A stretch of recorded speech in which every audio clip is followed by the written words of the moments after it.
Should you start a podcast? I'm getting this question asked a lot lately because there's a lot of really awesome benefits to having a podcast, but there's also a lot of other things to factor in. So we're going to have a conversation about if a podcast is right for you and what questions you need to ask and what really goes in to this whole podcasting situation. Hi, my name is Desiree and I'm here to help you simplify your social media. Period. Now, before we dive into this, I want to talk about why you should podcast or why you should not podcast. So when we're talking about podcasting is where you can have a long-winded conversation, unedited, unfiltered with your audience, where first and foremost, it's an auditory experience. There are some people that might be considering a podcast I have a face for radio or blah, blah, blah. All of that needs to not be an option. If you're going to start with a podcast, you should definitely be doing a video podcast because you can do more with that content. And two, you don't have a face for radio. You have so much to offer the world, so you need to get over that trash talk right meow, okay? And third, a podcast is a great place to be able to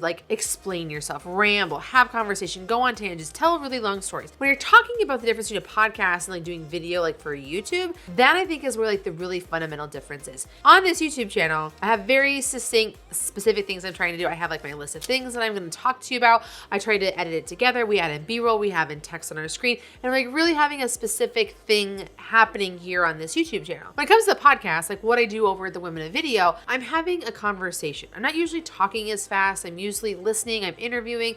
I have another person there that we're feeding off each other and having a whole back and forth repartee. And sometimes, actually oftentimes, it's not even planned out specifically. There are some podcasts out there that are solo situations, like what Jessica Stansberry does in the Full-Time Creator podcast, where she's teaching you something kind of specific, but she's also just talking to you. She has her notes and things that she wants to cover and the things that she wants to go through, but she'll get distracted. She'll talk about her cow that's outside her window or the storm that's happening, or kids that just barged into the room. It's a very organic sort of what's happening situation. So podcasts are a great way for people to come into your life, join you on your living room couch and be a part of a conversation with you over some coffee or drinks or something.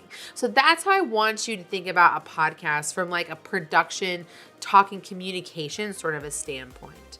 But why you podcast versus why you'd want to create video content for YouTube or social content is really a different thing. Do you have a lot to say? Do you have a lot to deliver? Do you think that you would have a better time having these long-winded conversations, or where you're giving a lot of information, you're giving a lot of facts, you're interviewing somebody else, or doing woman and man on the street sort of situations, versus a video, which is usually kind of designed to be very succinct and tell a really specific story that's condensed, edited, and more produced. So you have to ask yourself that question.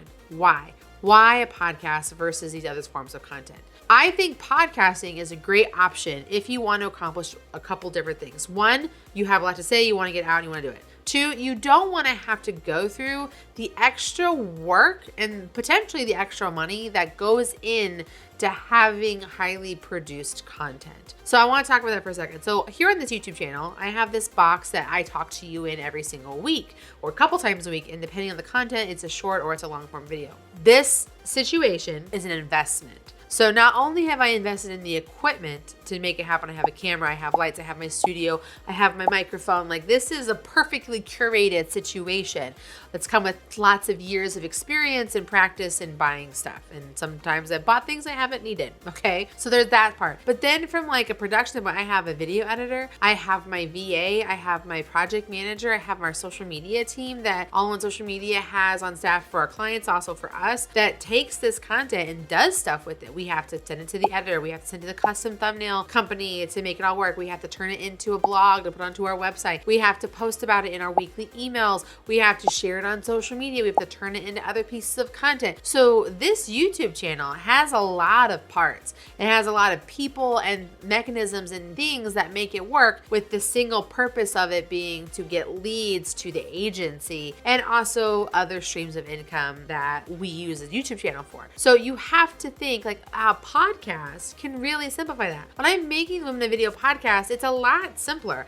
I'm literally just paying my podcast editor. And my podcast editor is also our project manager. And what she does is she edits out some of the things where it's a kid walked into the room, or like there was an internet glitch with me and the interviewee or whatever, or I say, hey, Mel, I need you to take something out, because Mel's my project manager. And that's kind of where it stops. And then she puts together the show notes, then it gets published. And like, that's the extent of the work. There's not as much that goes into a podcast from like a production and output sort of situation. Can there? Absolutely. But when we're talking about the basis of things, like it doesn't have to be as much work. I find making a podcast so much easier, so much more affordable than what you do with highly produced video content, like what you see here on YouTube, because that is really the expectation and the standard.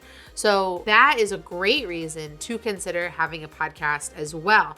Not just because you have a lot of information or a story to tell, information to give, but because we're talking about production and ease of use. When I create these YouTube channels, we're talking also about time. There's a great deal of time that goes into this. I have my recording day, and sometimes I record extra stuff. Like I've been taking you guys with me more into my life. Like the last video from this, I took you guys with me to my son's soccer practice to show you how to use Instagram Reel templates like really easy. That's time. That's out of my normal situation. That's extra work. It's multiple shots. It's thinking through things, caring about my audio and mapping out what I'm going to do, what I'm going to say, and how it's going to work. And it's an extra like time commitment for my schedule. With my podcast, I record my podcast on Fridays. And if I'm smart, which I'm not always, I also record the introduction to that podcast after the podcast is recorded, so I can just really simplify and streamline the process. So it doesn't take as much time. Just send it to the editor and then it goes up. You could straight up do your podcast as a live stream and just, it's done. That's all you did. You came with your title, your description, you came with your content, you gave it to the world, and you've created all of your content and you're done. Like that is huge. We're talking about streamlining content creation because in my opinion, as a business owner, as someone who's talking to you, as someone else who's a business owner or a person considering a podcast, you have so much other things you need to do with your time. And it's more important to show up and give value than to do the laundry list of other things that can really hold you back and stop you from doing what you need to do. So when we're talking about podcasting versus other forms of content, time is a really big deal. So like to kind of recap those three things of like podcasting versus other content, we have how you want to deliver it, which again, is it long-winded? Is the stories you want to talk, you don't want to over-edit it and do it, right? 2, talking about production value and all the things that go into it. And 3, we're talking about time. So these are 3 things to really analyze yourself. Is this the right situation for me? Now, just like any other content creation, you do have to plan this out. So if you are going to dive into the podcast situation, I want you to write down like 10 to 15 episodes that you could do. Like what are 10 to 15 topics that you could commit to talking about for 10 to 15 minutes, if not more at a time? And if you are thinking about having an interviewing podcast, who are 10 to 15 guests that you would say yes to right now to get you onto that pod? And then the next step is, okay, now I need to record that pod and I need to make that happen for me because I need to have that content bashed and ready to go and prove that I can commit to this process and give it the time and work that it does take to get that done. Again, even as much as it might be for a video podcast or for a video channel or content like what I do here on YouTube, there's that time and commitment to like kind of calculate what is it that I need to do to make that happen. If you can't create 10 to 15 episodes, you should not be doing a podcast. You need to reevaluate how your content creation process is going to work.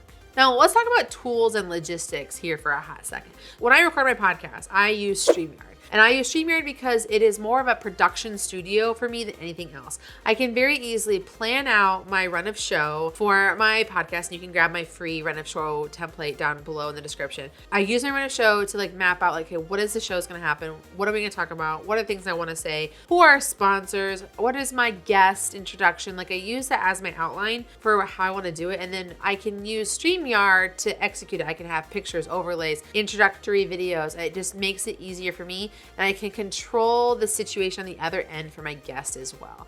It doesn't require as high of a bandwidth from an internet connection when I'm having a guest. So it's easier for them to connect from everywhere. I've interviewed people in like really remote places for really remote things because that's kind of like what their content journey is all about. And so you can't really tell so much because we're able to really feng shui it so that it works real and I can control their audio and their sound and stuff on my end. I can control mine as well. And I can have like by having a lower bandwidth requirement, the video quality stays really good as well. So when we're talking about the tools that we need, not only do we need the run of show and we need a tool like StreamYard because we can control everything. And I really encourage you to use StreamYard because you can get audio and video experience as well. Like when you download it, you can download just audio or you can download the video. You can download the video for the individual people. You can download the audio for the individual people. Like there's a lot more flexibility and control within what that podcast to do. Then we also need to talk about like some of the actual tool logistics that you need, like your microphone and things like that. I'm gonna put a link down in the description of what kind of mic I use. This is what my mic looks like.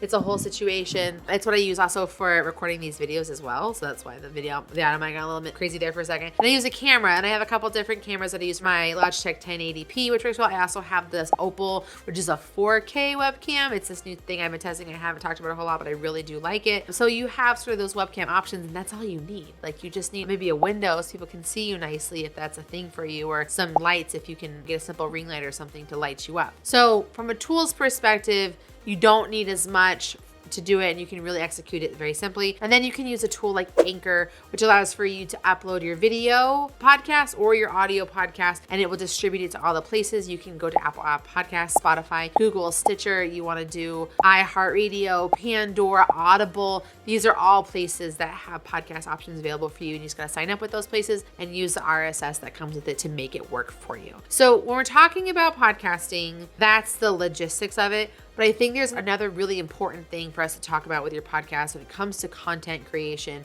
and strategy. And then it's like, okay, once you've made this podcast, now what? Now we need to do more with it. Now we need to repurpose it, and we need to maximize our visibility with our podcast, just like we would any other piece of content that we created. So I want you to watch this video right here where I'm going to talk to you about how you can simplify your content distribution for your podcast. But that's what you're going to do.